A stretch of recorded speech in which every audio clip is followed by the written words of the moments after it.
Good evening, everyone, and welcome to our 6-minute escape after party.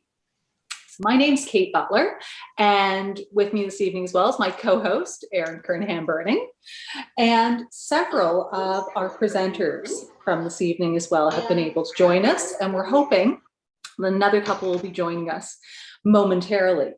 Now, as some of you watching will already have spotted, we may not have appeased all of the technology gods tonight. We've had a couple of technical glitches, which we are going to be sorting out. The big technical glitch, though, of course, is the fact that Marcy Mandel's video was cut very, very much short, unfortunately. So, Erin, can you just give us a rundown on exactly how we're going to connect things up so that people will be able to watch Marcy's video later on? Yes, so tonight we'll get Marcy's video uploaded and we'll actually link it through the original video as well. So just come back to either our live stream here or the original video, come to our channel and we'll make sure that we have a link to her video so that you can actually see it, because it really is lovely as well. So we'll get that all fixed. But right now, because Marcy's here, Marcy was able to join us. I want to invite Marcy to tell us a little bit about her video. It's not going to be even close to being able to watch it in person and see all the visuals, but really I would love for Marcy to share some of her story and some of her presentation with us in this slightly different format. And Marcy, again, our apologies for all these technical difficulties, but we're super excited to get the video uploaded as soon as we can so that people can watch it. But I'll turn it over to you right now. Well, I was out, we have 100 acres here, and I was out for a walk, and I came back. My husband said, here, you won't believe this, there's this turtle. And I came over and saw it, and boy, there's an echo here. I'm finding it distracting. Does anybody else? No? Yeah, I'm hearing it too, Marcy. Maybe everybody. Whoa, where'd that come from?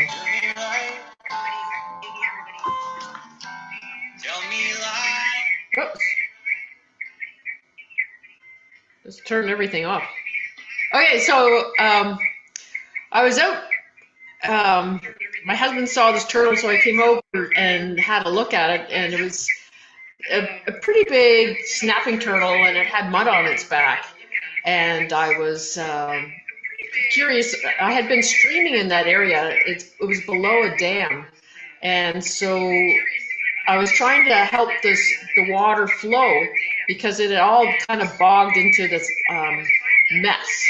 And so I had a stick with me, and I was creating a stream through all the muckiness, trying to link up all the different sections and get it down to the culvert so that it would flow, all this muck, all this area would flow. And so I'd done that in the morning, and then later on my husband said, here's this turtle, and so the turtle had muck on its back, so it seemed like this turtle, I guess, had been disturbed. It already had been hibernating, and it had come out, and the way I had been moving this, the water around has disturbed it, and so it came out, and I was watching it, and as I was standing there watching it, I just had this soulful connection with it, and it just reminded me of a song that I'd learned at a drum camp.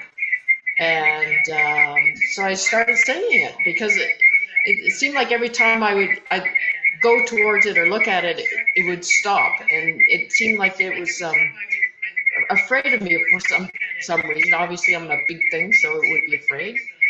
And so I started singing the song that I'd learned. And it was sung by Windsong. And actually, I didn't know who the author was. It was something I just picked, I'd learned at drum camp, and it was Mother, I Feel You Under My Feet, Mother, I Hear Your Heartbeat. And I just kept singing it over and over, and in this very slow, calm way, and just trying to connect with the turtle in a gentle way. All of us belong, and so the turtle just kept coming towards me and towards me, and then all of a sudden it was at my feet, and it stopped, and it looked right at me. And earlier it had stopped, and it lifted its chin, its whole neck, and you could see it. The throat was kind of going out like as air pockets in tune with my singing. And it was just like such a profound moment of connection. And I was lucky that I had my iPhone with me, and I was able to catch it. I was lucky that I had my iPhone with me, and then I came together and put it on.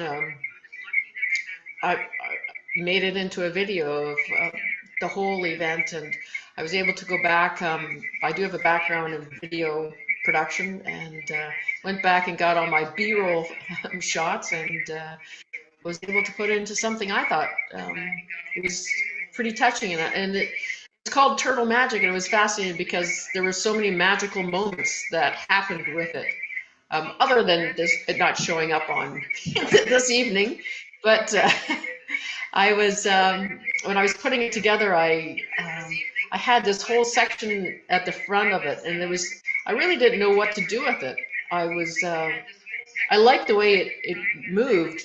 I liked the flow of the shots and everything, but something seemed missing to me. And then I had a cup of tea, and there was this quote on my tea bag thingy, and I thought, oh, that quote would fit perfectly in that space. And then I looked at it and I thought, well, definitely it's a quote that would work there, but and I found one that I liked even more that just added another layer to the storytelling of the event. So.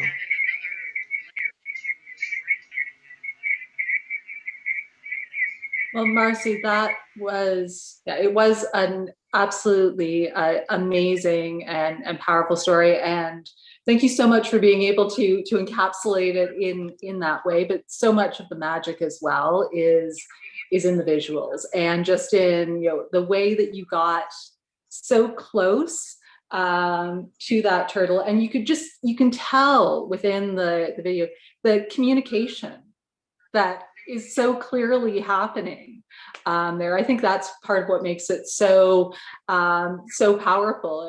Sort of as the turtle sizes you up, as you size the turtle up, and that understanding and communication happens. So it's super powerful. And yes, apologies once again for the technical glitches, but we will get it all together. We will make it all. We'll make it all work, definitely. And it was interesting at the end of the video.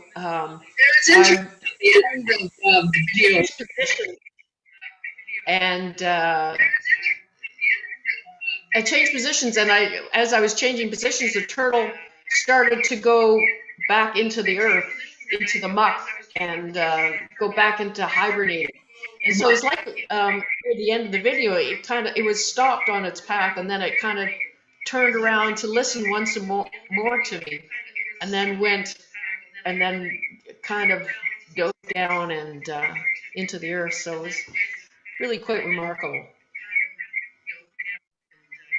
Oh, undoubtedly remarkable.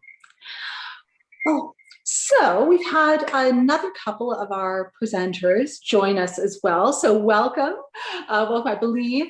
Let me count quickly here. Yes, everyone is with us now. So this is fantastic. And yeah, we're really looking forward to the continuation of this evening's discussions about this theme of transformation, and some of your inspirations, some aspects of your creative practice for all of you. And a lot of the questions for this evening are going to come from our viewers who are able, anyone who's watching is able to send questions along to us through the chat feature in YouTube. So Erin, do we have any questions in the chat so far? We do. Renee Woltz would like to know, Marcy, have you seen the turtle since? When the spring was happening, I went down to look for it and see if it was there at all. But I didn't see it. But further down, well, maybe I did, I'm not sure, but about 300 meters away, I saw another turtle. I can't guarantee it was the same one, but it was one that had come out from hibernation. Neat. Yeah, I mean, it is kind of hard to tell, is it the exact same turtle? But I think, why not? Why not believe? Why not believe that it is the same one? Because, well, might be. So I did sing the same song to it, hoping I could connect with it and see if anything would happen with it. But yeah, definitely. Yeah. So I think I'm going to throw out an open question that anyone is welcome to jump in on. Just a question to get things rolling a bit more in terms of our discussion. So when we were first talking about 6-Minute Escape, and we were debating what the theme of our second edition of 6-Minute Escape was going to be, and we were talking about this theme of transformation. For the people on the 6-Minute Escape committee, a lot of us, when we were thinking about transformation, I think at the time a lot of us were thinking about the seasons and the fact that we were going to be presenting this when spring was coming around, and that change in the seasons. So I'd like to throw an open question out to anyone who would like to answer it, or to everyone who would like to answer it.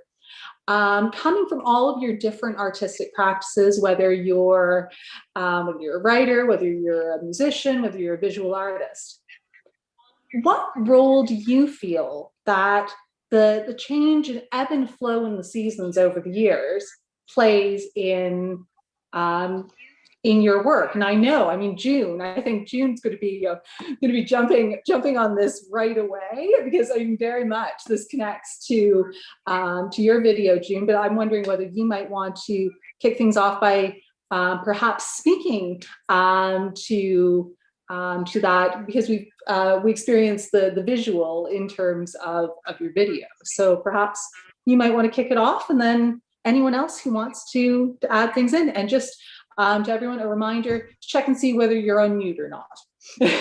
Yeah, sure, I can speak to that a bit. I find that definitely winter is my low point, where I hibernate, definitely, and just deal with more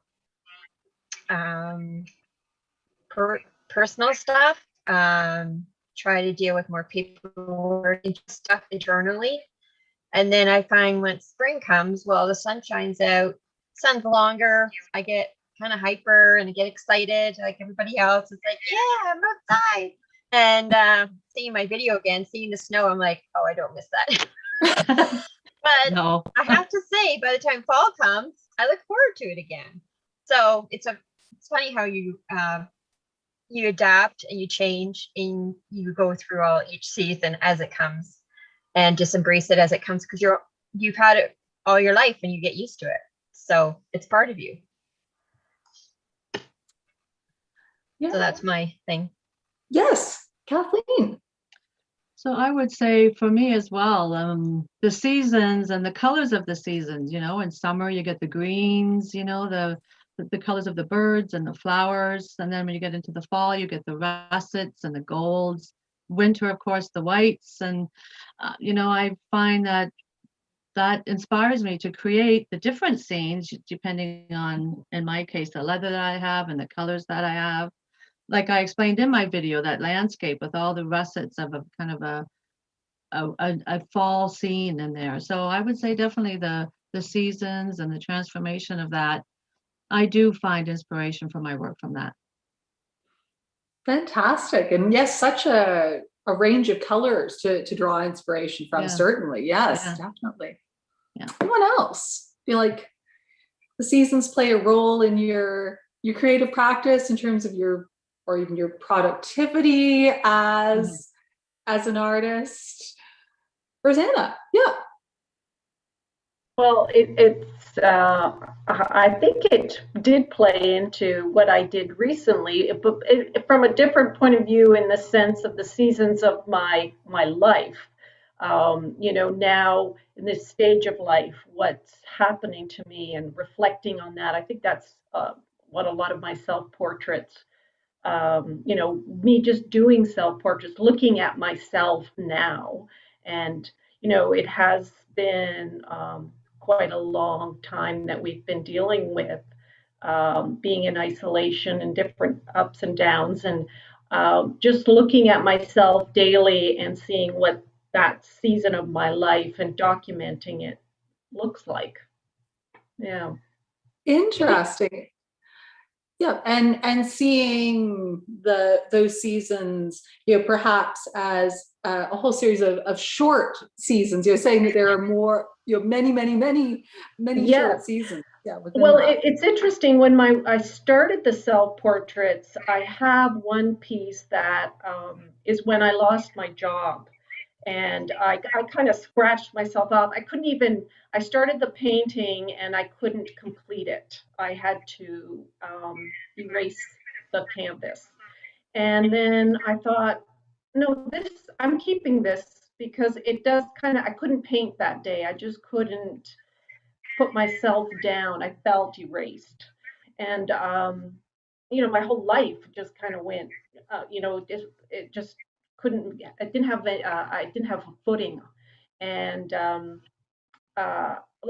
now, here it is a year plus later, and it doesn't seem as, like I've managed through it. I got through that.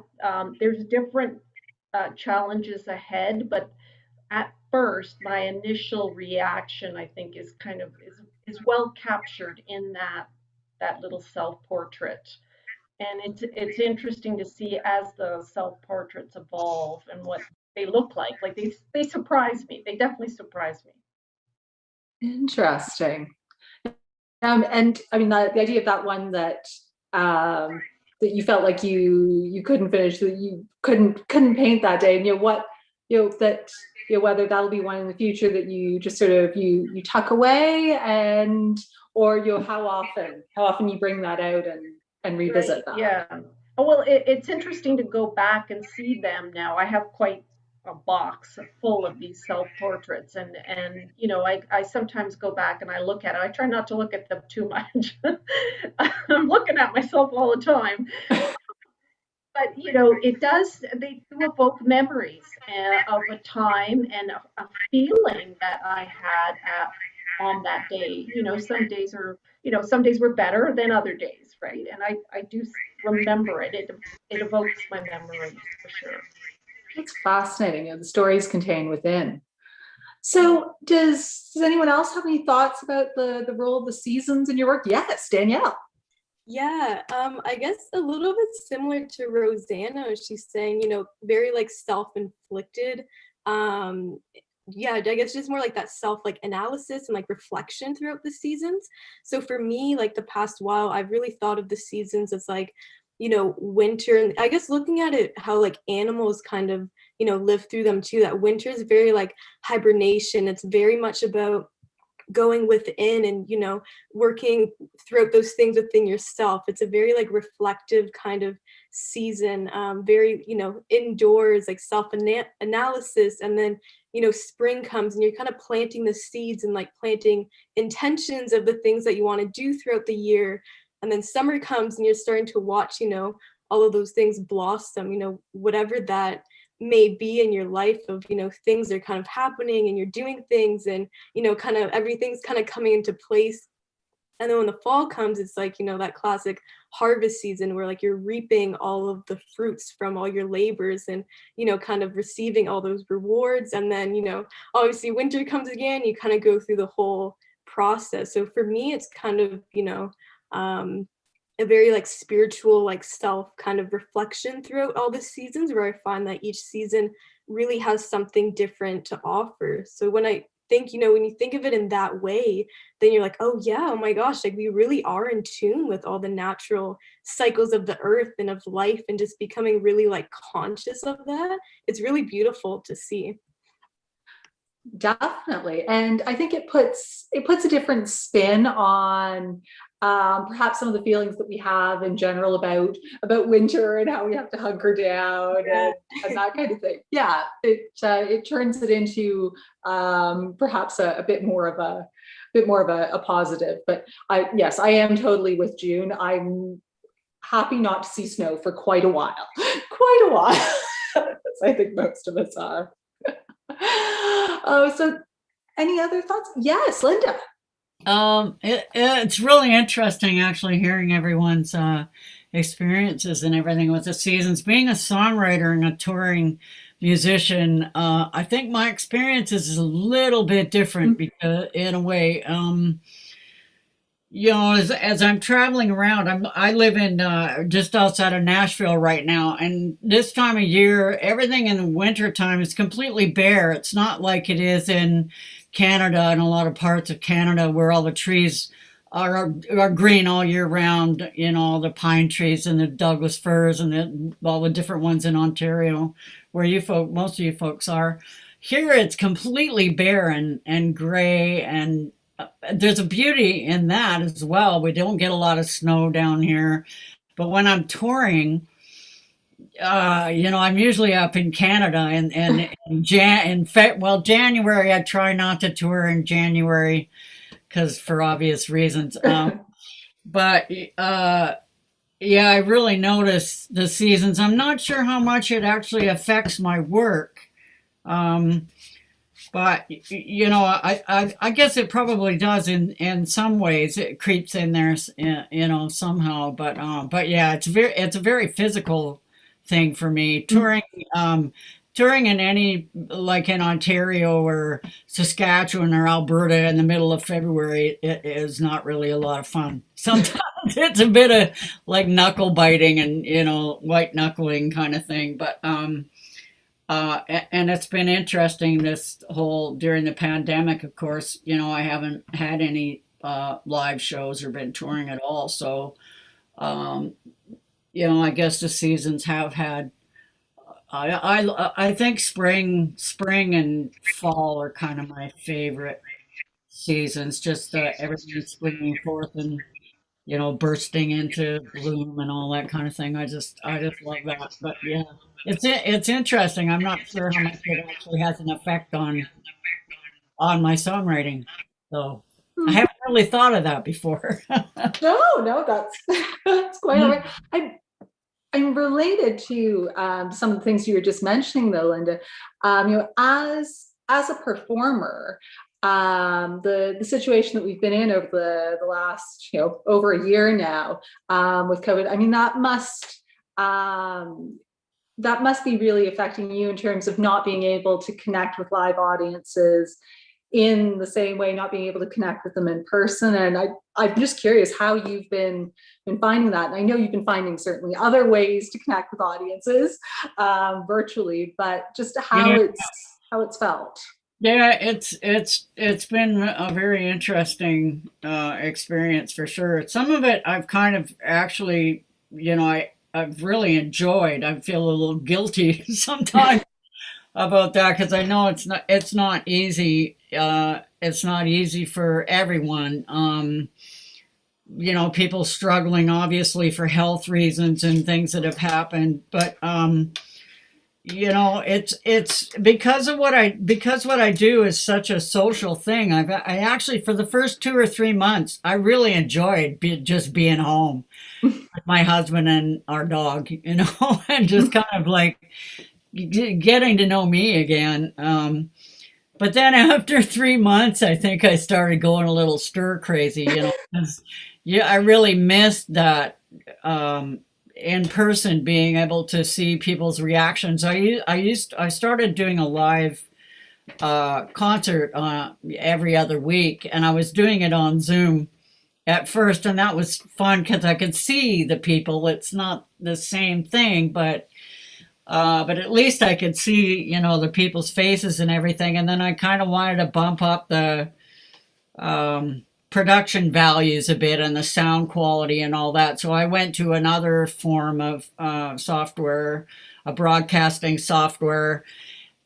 And it suffered in some ways because I couldn't, like, I can see everyone's faces right now, and it's so nice to be able to see everyone and see people smiling and people's responses to what you're putting out there. And with the chat window and everything is nice, but it's just not the same. I can't wait until we can all get together in person again.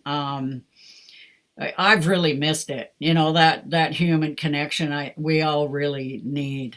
And that's one thing the arts, I think, really does. It really brings people together, makes people think. And I can't wait until we can all get back to getting together in person. Yeah, because it is. Yeah. I really miss being able to see other people's work and hear other people's work as well. I do. I've been one thing that's been keeping me sane is I've had a couple of songwriting appointments every week with different friends around North America, and I've got about 50 new songs, which is insane. I've never been this prolific. But that was one of the things that's been a really wonderful takeaway from this whole thing, is actually having that much new material. So, yeah. Wow. No, that's impressive. I mean, certainly it's one of those silver linings. Yeah. These sorts of things. Yeah. Mm-hmm. Well, fantastic. So Erin just messaged me to say that we have a few questions in the chat on YouTube. So Erin, I turn it over to you. We do have quite a few questions in the chat, so this is really great. So Irene Fisher would like to know, Kathleen, do you work in any other mediums?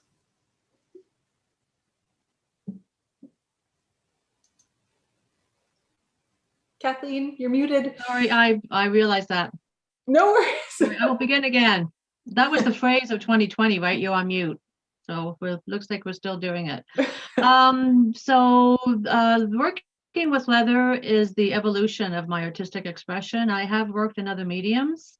I've, dabbled in watercolors, working with felt.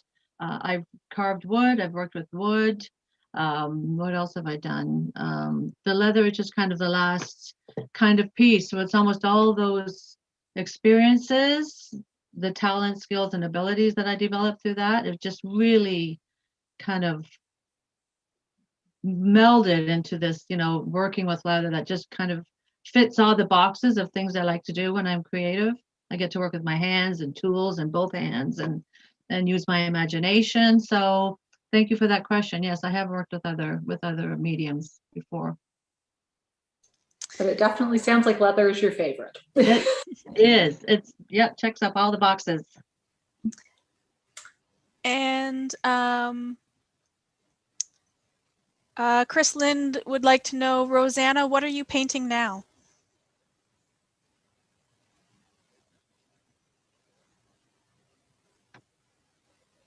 Okay.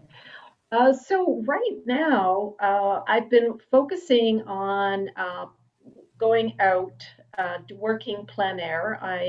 I've been doing a lot of painting around the county. Just trying to get out before right now with the black flies. I got to beat the black flies. And so I have been in at Stanhope Airport. I've gone to the museum, and I've been at the lookout. I'm really enjoying the lookout above Halliburton. It's quite a challenge to get the view, which is because it's a very there's quite a distance, capturing the distance and all of the village. So I've been up there quite a bit actually, and I've also had to get creative about how I work because with rain and the black flies, I've rigged my car with a system so I can work with oils from my vehicle. So I'm smaller pieces, but I have uh, a system set up where so I can go anywhere. So I'm enjoying that. And so yeah, right now I'm trying to just get out there and capture the change in season right now. Yeah. That's fantastic. And you know, the black flies, I mean, if they end up on your painting, it's added texture. It becomes three-dimensional, right? That's right. That's right. I leave them in there. We have a question from Tammy Ray for Danielle. She says she loved your journey and growth. Do you have any plans for post-COVID that you can't do now? Yeah, thanks for the question, Tammy. Yeah, so I guess my answer for that would definitely be doing murals. It's something that I've really been looking into like the past year or so. And it's something that like I've always really like seen myself doing, like starting, seeing my work kind of just on paper and then digital. I'm like, oh, I love my designs like on a huge, grander scale on like a big wall that people can just, like stare at and just really like enjoy, like be really like immersive with the artwork. So yeah, that's something that I've been looking into doing for a while. I only have a few that I've done like in my own studio, in my room, and then some pieces out on my property outside as well. But yeah, doing murals for like outdoor, inside as well. So I guess inside, like that would probably have to wait, until businesses are yeah, wherever like I would do them, businesses or like education places, anything like that. So yeah, that would probably have to wait, but hopefully doing just like exterior, that should be okay, of doing different walls. So yeah, I've been looking into doing that for a while. So hopefully, yeah, get some mural gigs. That would be awesome because I'd love to see my designs on, yeah, on a grander scale. I think it would be, yeah, quite a cool step for the shapeshifter. Yeah, and I mean, I know, Danielle, I've talked to you about some of your ideas to do with murals and whatnot. I think it's absolutely fantastic and so fascinating. And I mean, I also think it's people who do murals give others around them a really fascinating insight into the creative process because you can basically have an audience watching as you create a mural, which is fascinating as well. So I'm sure, as the murals take off, you're going to have all kinds of people with all kinds of questions. So, exciting days ahead. Yeah, for sure. Halls Island Residency has a very interesting question that I think probably would be a nice one to do a little bit of a round table on. Is all art a form of self-portrait, or at least drawn from within? What are your thoughts, everybody?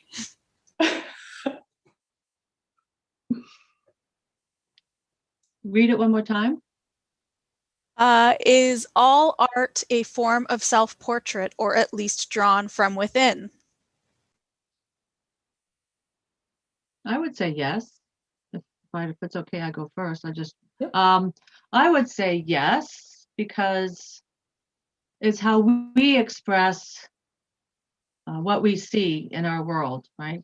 It's always an expression of the world around us, how we view things. I mean, how I'm going to create a landscape with leather is very different from like Danielle with all the lovely colors, and how her viewpoint is very different, but it still evokes the world around us. It's still what we see and what humans can connect to. So I would say definitely yes, and it's how we can bring our spirit out and speak how we view the world, and hopefully others will connect with it, and maybe they will understand something different that they didn't know before. And I think I saw, Marcy, did you have some thoughts? I thought I saw you raise your hand. I think Kathleen said it very well. I think we all art is expression of yourself, and you're kind of bringing forward what you're reflecting or what you're seeing at the moment. It's all kind of transitional, and life is always changing, so it's bringing out different aspects of ourselves and different parts that we want to show, and also life is always showing us a mirror of who we are. Yes. And so the different seasons bring out different things. Different people bring out different things that we end up seeing. So it seems to be mirrors to mirrors, like life reflects to us and we reflect to life. One continuous cycle. Yeah, it's almost, it's like a circle in a way. June. Yeah, so my thought was definitely reflects what is inside us for sure and how we see the world around us. The other thing is, for me, my digital artwork is such a self-expression that I'm still on a journey trying to figure out what it's all about. But a strong part of it is my emotional journey, and it's like a therapy for myself. So I tend not to share it as much as the photography, because the photography is real. People know what it is, even though I'm a little abstract with my bird pictures and stuff. But I find with the digital art, there's a certain shift in me almost every time I do it. And it's just something I have to do. And when I don't do it for a while, it's tough because I'm pulling something from inside. So there's definitely a lot of emotional stuff going on when I go through that process. And I'm just really glad that I found that, because I find it very healing for myself. And that's my thing. No, that's fascinating. The idea that, you know, sometimes our different artistic practices, some of them we are more willing to share, and some we would like to keep a little bit more private. And sometimes it's about different practices, but sometimes it's also just about different pieces as well. So no, it's fantastic. Thank you, June. Anyone else? Yeah, I loved what June said, and especially when you said, you know, it's something that you have to do. Like, I think everyone here, you know, on this call can agree with that. Like, you know, we're all artists. That's such a part of being, you know, an artist, whatever kind of form that you do, right? We do it because we love it, and because it, you know, it touches us in our heart. It's like an expression of our soul. So yeah, I definitely agree with what everyone's saying so far. And like for me, subjectively, like my work, like I can look back on some, like I started illustrating and like doing doodling, and then that kind of transformed into doing it like digitally. But even, you know, my first kind of illustrations that I started doing in my style up until now, like I can see my whole journey of my own, you know, finding myself, my own, you know, spiritual awakening, like every single thing that I've experienced and like gone through, my whole internal transformation is literally documented through all of my visual works. And like I can look back at one of my pieces of work and I can like go right back to that point of where I was actually drawing it. I know, you know, what I was thinking, like what was going on in my life at the time, just seeing, you know, the words that I drew, the symbols, you know, the energy from the piece. So it's really powerful, and it goes with like my writing as well too. Like I do a lot of poetry, and I can look back at a poem that I wrote last year and just read it and know exactly, you know, same kind of thing, like what was going on. And it's literally like an own kind of like self diary of, you know, of my work. And I'm sure like, you know, many others as well. It's it's really, really beautiful. So it is a complete expression of ourselves. And I think that's what makes, you know, that artistic expression just so beautiful, because we're sharing like a part of our soul with other people who get to experience it as well. Marie, I think, yes.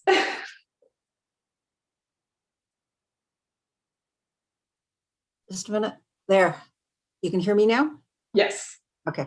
I just find that as an author, that life experiences and where I've been and who I've met are a really big part of feeding into the artistic process. That the characters that I create in the fiction that I write often are blends of people that I've met. And certainly most of my inspiration for my books come from people that I know, or in the case of my last novel, A Ring of Promises, it came from family history. And so I was drawing from characters within my own family and things that I knew about them, but also my own personal life experiences played a big role in how I interpreted those things and brought them together. Yeah, and that whole question of family history and family stories, and then how we sort of filter them, how we filter that information through our own experiences, definitely, and that's fascinating as well. Linda. Yeah, it's interesting. There's so many similarities. I think we all kind of share a very similar experiences. I know my songwriting, a lot of it comes from personal experience for sure. I think when I was younger, I was actually kind of in the punk vein, and I used to it was more, instead of being reflective, I was pointing the finger at everything else. Sort of everyone and everything else. And then I think as I got older, that's changed and it's become way more reflective and taking responsibility for my own experiences. And but even when I'm writing a story about something that's I'm not involved in, like Singing River, I mean, we had that experience, but there was so much research that went into that song. And I try to kind of put myself in that person's place as an experience to try and understand possibly what they may have gone through. So yeah, there's definitely, I think that I think it's pretty difficult not to get a part of yourself in all your work. That's what makes it so much fun and so personal as well. Definitely. So I believe we have more questions in the chat. Thank you for all those amazing answers, everyone, and all those insights. But we got more questions. We do, which is really great. So let's see here. And if I accidentally miss a question, I'm very sorry, but I am just trying to kind of move down through them all. So Chris Lind is wondering from the digital artists in the group. She mentions Danielle and June specifically. Did you start out in the traditional way with paints and brushes, or did you sort of just launch straight into digital? I'll go first. I started traditional, and I always had a camera when I was younger. That was my hobby, and I trained fine arts. So I did oil painting, acrylics, watercolors, all that stuff. And I met my husband in art school, and we started having a family and all that. So my time, all my artwork was put to the side. And of course, you need 2 incomes and stuff. So we both worked full time. I wasn't working in the arts field. I was working administrative, but I always managed to do an oil painting. That was my thing. I had to do oil painting, and I was always abstract. So it was when I was doing the oil paintings, I noticed I was having some allergic reactions, so I had to stop. And that's when I had to, this happened about 8 years ago, and I had to make a shift and find something that would work for me. And I always enjoyed the photography, so I started doing that, and I was getting into Photoshop and trying different things because I needed to do something different. Just taking a picture wasn't enough for me. So then I discovered digital art, literally, and this app that would make a recording on my screen, and it just kind of developed from there. So I just started doing it because I was always a doodler, but I never really did anything with the doodles. And then that shifted into digital art. And then the photography, when I came up here 3 years ago, it just kind of clicked. That's a little word thing there going on. But it just felt right. And it just kind of, when we moved up here, my son had moved out, he was on his own. So I had a lot more time and energy to put into it. And then I've just kind of grown it from there. So that's my story. And I still try to do some traditional, like I'm playing with beeswax right now. Putting my photos into a beeswax, like a covering, and doing things with it more abstract, but it takes time to develop something that works for you and that you're comfortable with. And we're off grid, so a lot less electricity, so I have to be more creative, but it's more fun. I enjoy it. Beeswax, that sounds fascinating. I want to hear more about that as that develops. Yes, I will be working on that. I've been working on it for about 6 months now. I have a couple pieces, but I'm allergic to, there's a resin that has to go in with the beeswax to give it a finish. And so I'm just doing beeswax. So now I have to put a resin over it. So I'm finding something that I'm not allergic to and just working, playing around with it, finding something that works for me that, you know, with my small space and being off grid, you have to be more creative, and actually it's good for me, challenges me. So it just takes a bit longer. So, get there. So Danielle, I think that this question also is right up your alley. Yeah, for sure. So yeah, similar to June, yeah, I definitely dabbled in a lot before I started doing digital art, just more as like my specialty. And if anyone knows the Visual and Creative Arts Diploma program at the Halliburton School of Art and Design, then you know that you literally touch like every single material that is possibly on the planet, like every single medium. We got to try out all the different like certificate programs. So I literally did pretty much everything, which was amazing. So it really kind of helps to guide you what things you really actually like doing. But I think for me, it wasn't really until probably like my second year or third year when I started doing the digital image design program, that I started really working more with digital. And I was always a doodler growing up too, like classic artist in like math and science class. Like, you know, your pages would just be all doodles. My hands would be just covered in doodles too. I know probably everyone here could probably relate to that. So yeah, so I always doodled, and I really started kind of illustrating my second year. We got these like big pieces of paper, and I remember like one of our projects, we had to do this really cool kind of like line art and like shape thing with like this portrait of someone that we were given. And then I started drawing like these certain little like organic shapes, and then I just started kind of like, it just kind of started evolving from there. And I just started like my illustrating style just kind of started coming together, and I couldn't stop you know, just illustrating in these different characters and elements. And just through the years, it just started evolving into what it is now. But yeah, I think not really until like my third year in the digital image design program at the school, and working on like our brands and everything, or like, you know, Shapeshifter came together, and I really started thinking about these designs and that I was illustrating traditionally on paper, that I really loved and I was doing all the time. And I was thinking of taking them and using them on like apparel and like creating different products and stuff.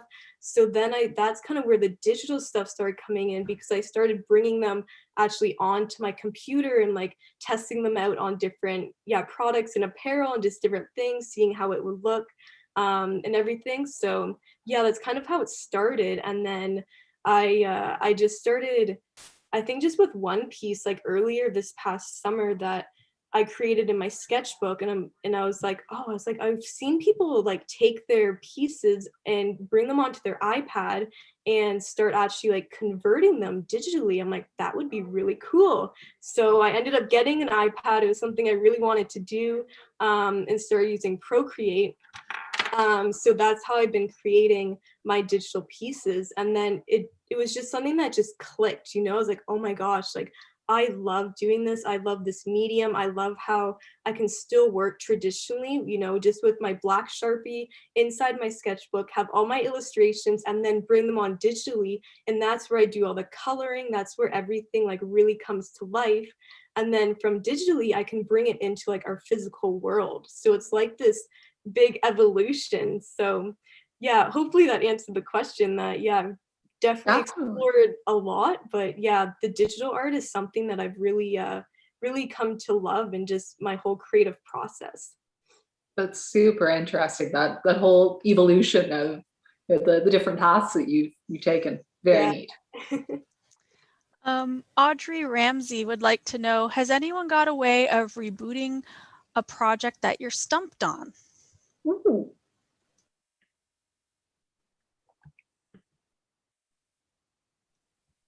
Is it Well, for Kathleen? me, I usually just kind of have one just sit in the corner, and I just, it's there, so I can see that I'm stuck because it's right there.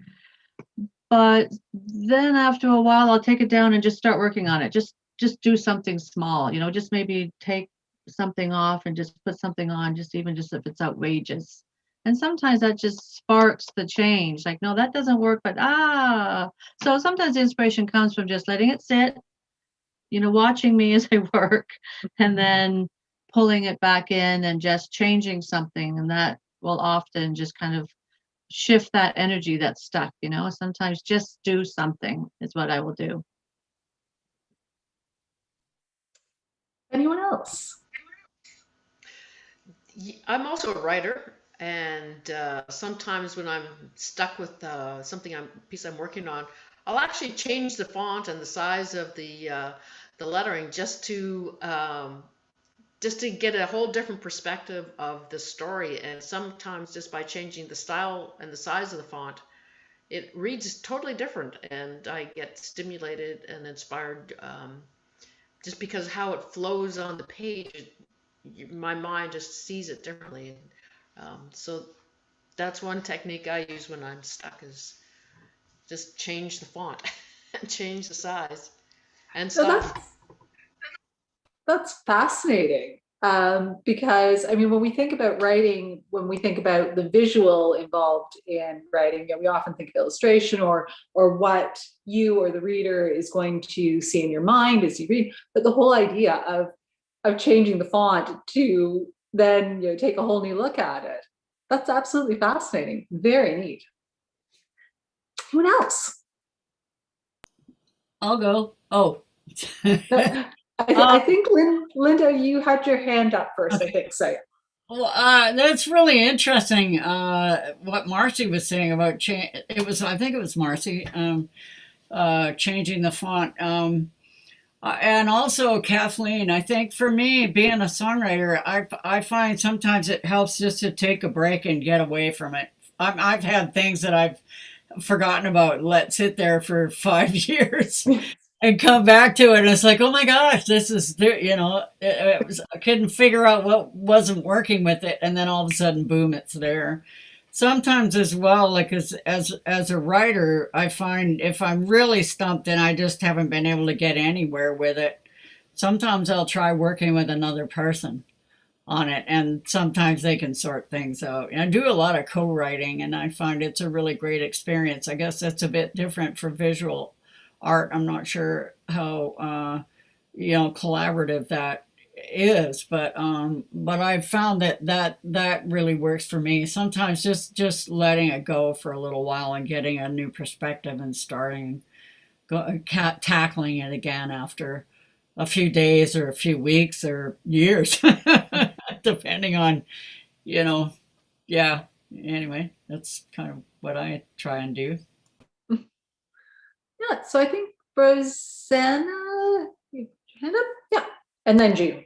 It's interesting to hear how everyone works differently, and with a different medium, and how everyone tackles it. But it's not so different because when I'm painting, if I have a painting or a work, and I'm finding it's just not working a lot of time, what I try to do is disrupt the page, or put a different piece, like I will use collage, and just put something else on it, just random, just disrupt the image, and then see what that creates, and that might give you something to react to. And then just don't own it, because the more you kind of get you're stuck with it, and I love this section,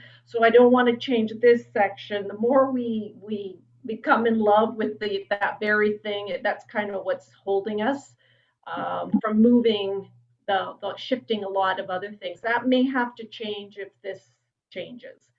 And the collaborative part, a lot of times what I do is, if I have a fellow artist, and I just have them look at it, critique it, like what do you think's wrong with it? Things that I don't even see, like, oh, and they'll go, that corner is terrible. You gotta fix that corner, and they see it right away because it's fresh eyes, and or like Kathleen was saying, just leave it there, don't and it'll start to, if you the next day you could come back to it and you see it, like sometimes it's just resting from that piece and coming back to it, not having seen it like been in your face for a while. That's fantastic. Now I think June is up next, and then Marie. Yeah. Okay, so I just wanted to reflect on what Linda was saying. She was saying about talking with other artists and collaborating with other artists. I find for myself, sometimes with my visual art, especially photography, I'll have taken the picture, I'll have the image, but there's something not right. And like other artists, I walk away. But sometimes just going to other people and just day-to-day stuff, talking about anything, it kind of releases something. And then for some reason, when you come back, you're like, oh, that's what it is. That's what I need to focus on. And I find that when I'm talking to other people, it kind of gets something out the wall or something. There's an emotion or something that you got to deal with. And when you come back to it, you're able to focus and find what the message was or the emotion was that you're trying to get out in the image. And I don't know, that's just how it works for me. So I still feel like, even though I'm not talking to other artists or anything, I'm just talking to other people, either on Instagram or even like in the grocery store. I know with the mask on and stuff, but sometimes you have a little chit chat, and it's the funniest little thing that they say, and it kind of triggers something for yourself. And also, I was doing a branding course when I started to shift into doing photography and digital art. And I had made an image for my brand, but I even got an embossing tool for it too. But I never used it, and I just never clicked. And then when I'm starting now to do more fine art photography, I took the tool out and I went, oh my goodness, it's like the perfect fit for me right now. So it's pretty exciting when things kind of come together and click. And you kind of feel like this is part of the whole picture of where I'm going, what I want to do with my artwork, photography, etc. So it's pretty exciting. That's fantastic. Exciting when all those bits come together. Yeah. For sure. Marie. When I get stuck on something when I'm writing, I tend to walk away. And one of the reasons that I do that is because people who know a lot more about cognitive function than I do suggest that when you're trying to remember something, you either have to concentrate 100% on the thing that you're trying to remember or 0% on the thing you're trying to remember. And you will suddenly remember what it is if you don't concentrate on it. So if I can't resolve what it is that I'm trying to do while I'm actually sitting there working 100% on it, I walk away and try to do something else that totally distracts me and takes me out. And suddenly the light bulb will go on in the middle of doing something that has no relationship to the art and to the writing at all. Yeah, that sometimes it is just that distraction. Yeah, definitely. Erin, do we have more questions in the chat? We do. We have a couple more. Ooh. So one is for Marie. Marie, how did you become involved with the creation of Linda's video? Oh, okay. Well, actually, it's kind of an interesting story because it was a music concert at our house that Linda was here performing on I don't know whether it was a Home Roots concert or whether it was just one that we had her at. It was a Home Roots concert. My husband, is nodding in the background. And there was a couple who attended that, Bernie and Jim Davis, who had been to Alabama and had been to visit with Tom Hendricks and seen the wall. And so when they heard that Linda was going to be performing a song called Singing River, they specifically came to talk to her. And they, by the end of the evening, were excited about introducing Linda to Tom and taking a trip to Alabama to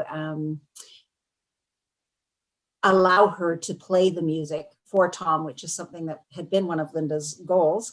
And Dawn and I just decided that we would tag along. So we went on the trip as well and had the incredible experience of spending 2 4-hour periods with Tom Hendricks at the wall, hearing all kinds of amazing stories.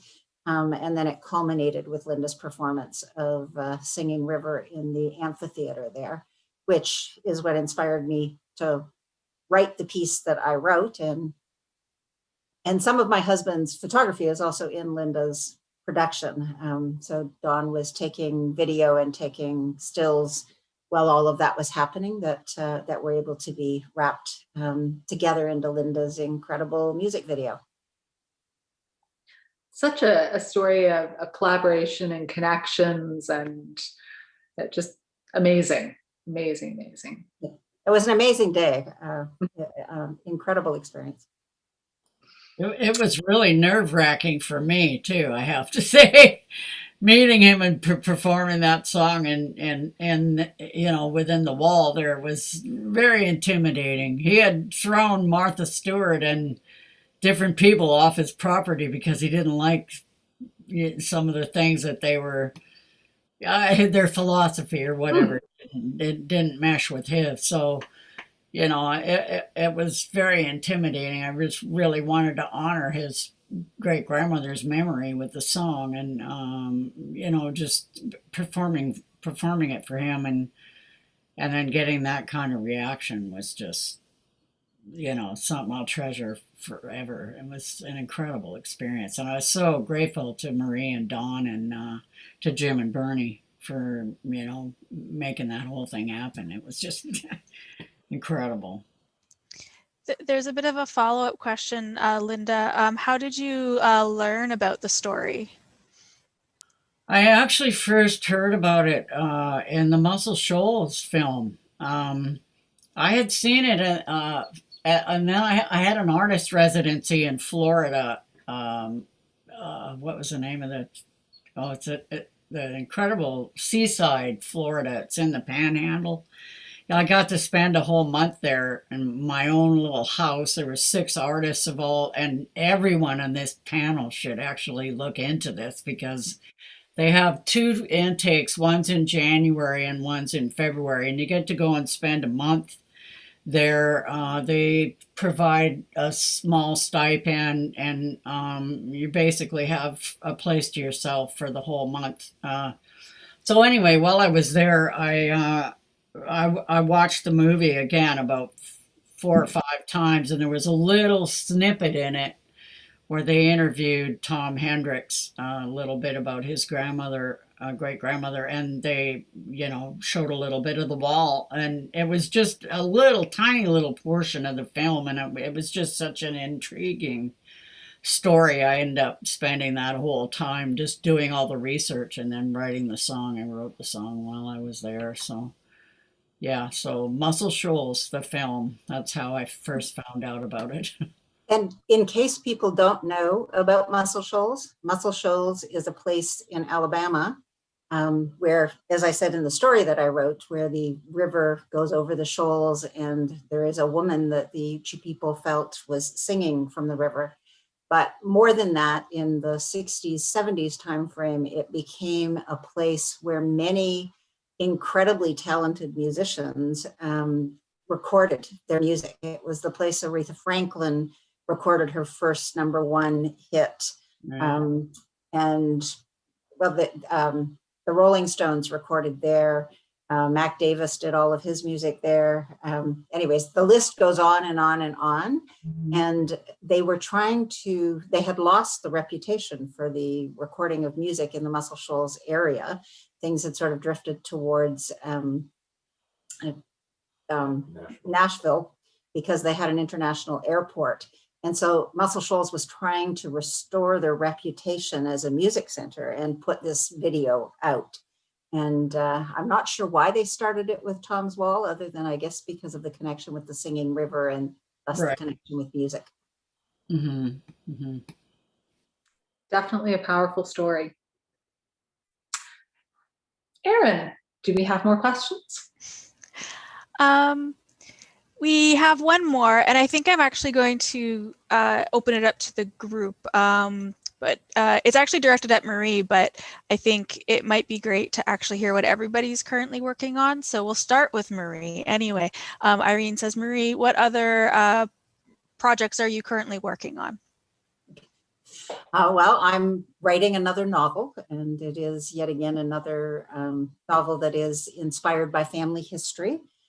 This time, the history is my husband's family rather than mine. And it is a story that is a combination of the journey of a war bride to Canada in or after World War II, but also the journey of a member of the Canadian military, the number 10 General Hospital out of London, Ontario, which was Don's father's role when he was in the forces in the war. So bringing the sort of, it's a love story and a war story combined. Well, and when's it going to be ready, Marie? No pressure. Well, I'm aiming for the fall, but the pandemic has had an interesting impact on my writing because in the initial stages of the pandemic, it gave me more time to write and it allowed me to finish my first novel. But in the latter stages of the pandemic, now that I am doing the care of grandchildren and online education with grandchildren, I don't have as much time to write. So I'm still hoping for the fall, but it may be a little optimistic. Well, everyone's going to be looking forward to reading it whenever it's ready and no rush.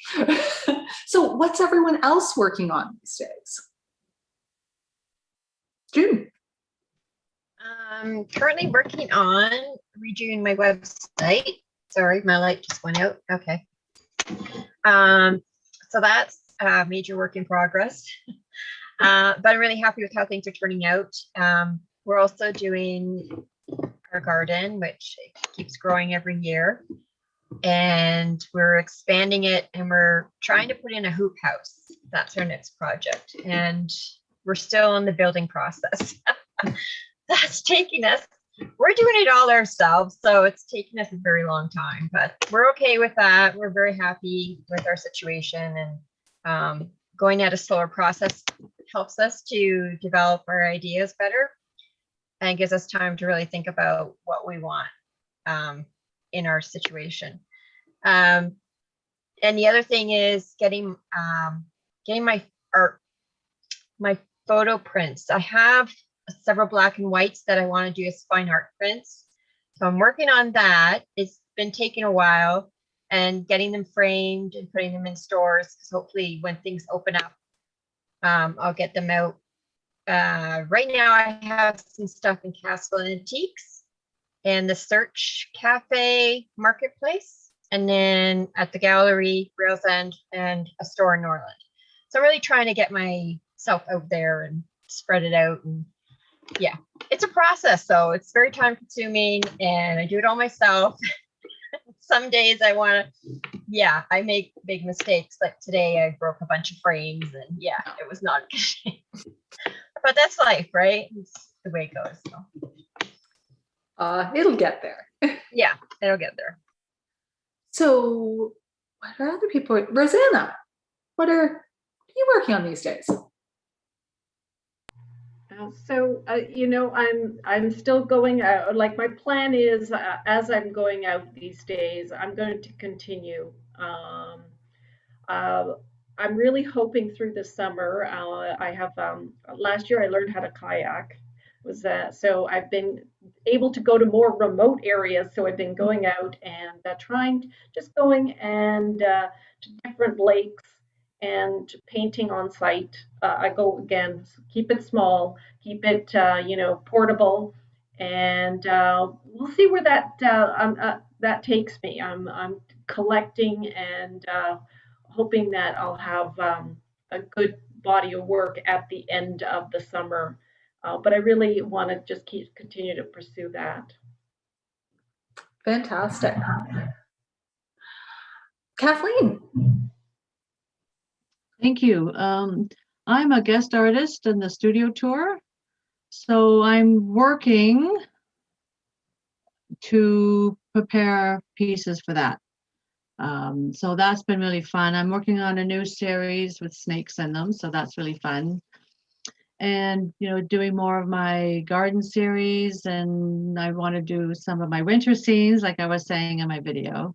I took a lot of pictures in the winter so that I can access those pictures to get the mood back, because in the middle of the summer it's hard to think about the winter. So I'm just kind of working on pieces and doing a lot of preparing and just playing, really. I mean, it's kind of work, but it's not work, and it's playing, and it's I'm just having a good time and being creative and enjoying my time. So that's what I'm doing. Thank you. And that's the most important thing, is that you're enjoying. So definitely. Danielle, what projects are you working on? Yeah, so I got a few things in my sphere right now. So the first thing, I've been working on a digital coloring book for the past few months or so that has all of my illustrations in it. So I'm hoping to get that out by the end of the month. So that's been kind of a work in progress for the past while, but it'll be the first kind of like product that I'm coming out with that's from my business Shapeshifter. So it's very exciting. And then I think I kind of mentioned earlier in the call too that I've been starting to pursue doing murals as well. So hopefully, because the weather, this is definitely better weather than the cold months, to either be working outside or hopefully inside. We'll see. But yeah, pursuing mural work.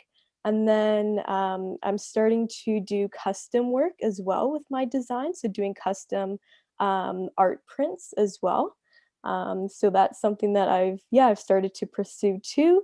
And then I've been thinking about creating a poetry book, because I have so many poems right now from the past year, and then all of this past year as well too. And it's something I've thought about for a while. So I haven't really taken complete action on it yet. It's still, just one of those ideas. But I think for future wise, I'd love to come out and share my poetry and that literary part of my whole artistic expression, as well as all the visual. And I guess on a side note from art, I started taking on clients for doing social media coordination and promotional design work as well, because I've always loved doing designing and doing social media work as well. So I've been starting to take on clients for doing that just as a side gig. And then something else that's really exciting too, I'm on Lake Kashega-Wigamog, and if you guys have heard of the Kinesis Lake Art on the Dock event that they do every summer, so Kashega-Wigamog is hosting their own cash art on the water this summer, which is really exciting. So I'm on the committee for doing that. And so we've been planning the past few months, and right now we're set for August 7th. So if all goes well, then that will be happening this summer, and having local artists that are on Kashega-Wigamog Lake hosting their art and sharing it. And another event to look forward to for the arts culture and committee up here. So you guys will definitely be seeing some promotional stuff on that coming up. So stay tuned. Very exciting. Linda, what do you have in the works these days? I mean, we know you certainly talked a lot about that you're getting a sort of a stockpile of songs, and there's been a lot of songwriting going on. Yeah, definitely. I actually got a few projects on the go right now. I'm working on a new record with a friend of mine from Nashville here. His name's Fats Kaplan. He's an amazing musician. He plays every instrument known to mankind almost, and was in John Prine's band for the past 2 years.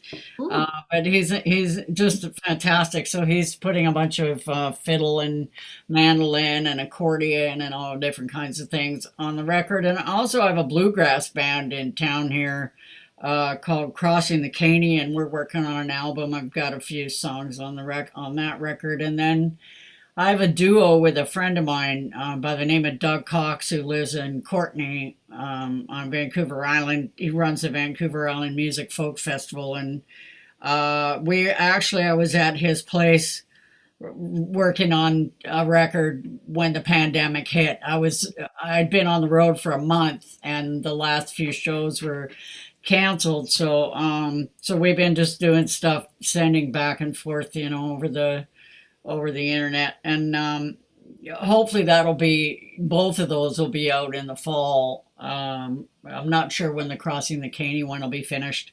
We're still working on that as well. And then I've got shows booked up in Canada and Alberta with Doug actually in February, but God knows what's going to happen. Things in the States are starting to open up here now, and it's a little scary. I don't really feel like I'm ready to go out there and start, unless it's outdoors. It doesn't feel safe yet, so I'm just going to kind of take it easy. And I think I'm going to offer some songwriting workshops online, and I've been still doing the concerts every other week. Come on up to the house, it's called. So so keep them busy for sure. Definitely. That's a lot of projects in the works. Yeah. Whew. Good. Marcy, what are you working on these days? I've started another video. Got inspired from that one to do another one. So I'm working on that, have the script for it, and trying to get some video to go with it. And I'm also starting back doing, I have a column in the County Life in the summer on long weekends. So we have a May long weekend coming up. So I have a column to prepare for that. Nice. Yep. It's fantastic. So, Erin, do we have any other questions in the chat? No, but there's some really nice comments. Please share. Audrey, because there were so many great responses to the question about being stumped, said that all your answers were very helpful. Chris says, this has been a great evening. Thanks to everyone for sharing your art and experiences. People our viewers are very, very grateful for all of our guests sharing their experiences and their work and what they do. Well, I think on that note, I think we're going to wrap things up for this evening. So a huge thank you to our amazing presenters this evening, and for coming to join us, join this after party and have a chat with us. So thank you to June, Marie, Rosanna, Kathleen, Danielle, Linda, and Marcy for being so open in terms of your art and your artistic practice, and sharing what you've gleaned and sharing what you create.